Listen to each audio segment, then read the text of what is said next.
चलिए दोस्तों, आज हम लोग घर में कैसे ये लॉकडाउन के टाइम पे गुलाब जामुन बना सकते हैं वो आप लोगों को दिखाएंगे। पहले तो रिफाइंड तेल थोड़ा गरम कर लीजिए एक नॉन स्टिक पैन में। अब यहाँ हम लोग जो मिक्सर तैयार किया है हम लोगों ने ऑलरेडी इंस्टेंट खोया का, उसका छोटा छोटा टुकड़ा बना के वो फ्राई करेंगे। अभी आप लोग जानना चाहोगे कि ये इंस्टेंट खोया बनाएंगे कैसे। तो एक नॉन स्टिक पैन लेके पहले आधा कप दूध डालना पड़ेगा, आधा कप घी डालना है और 1.5 कप मिल्क पाउडर भी वहाँ पे डाल के अभी सब मिक्स करके हीट करना पड़ता है। थोड़ा गाढ़ा हो जाएगा तब आपका इंस्टेंट खोया तैयार हो जाता है। अब थोड़ा ठंडा होने के बाद, ज़्यादा ठंडा मत कीजिए क्योंकि क्रैक आ जाएगा।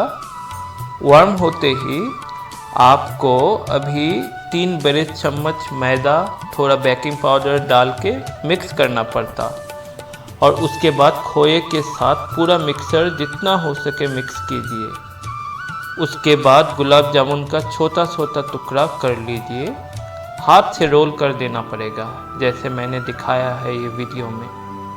छोटा ही टुकड़ा बनाना है गोल करने से पहले क्योंकि 3 गुना आकार बढ़ जाता है बाद में। अब मैं बताऊंगा आपको चीनी का घोल कैसे बनाएंगे। 3 गिलास पानी में 15 टेबलस्पून शुगर देना पड़ता और थोड़ा गाढ़ा होने तक गर्म करना पड़ेगा। उसके बाद थोड़ा गुलाब जल, केसर और इलायची भी डाल सकते हो आप लोग। तब जब गाढ़ा हो जाए मतलब आपका चाशनी तैयार हो गया। आप अगर ये वीडियो देखेंगे आपको समझ में आएगा, एक के बाद एक स्टेप से हम लोगों ने दिखाया है आखिर तक कि गुलाब जामुन कैसे बनाएंगे। तो बहुत सिंपल है, आप लोग घर में ट्राई कर सकते हो।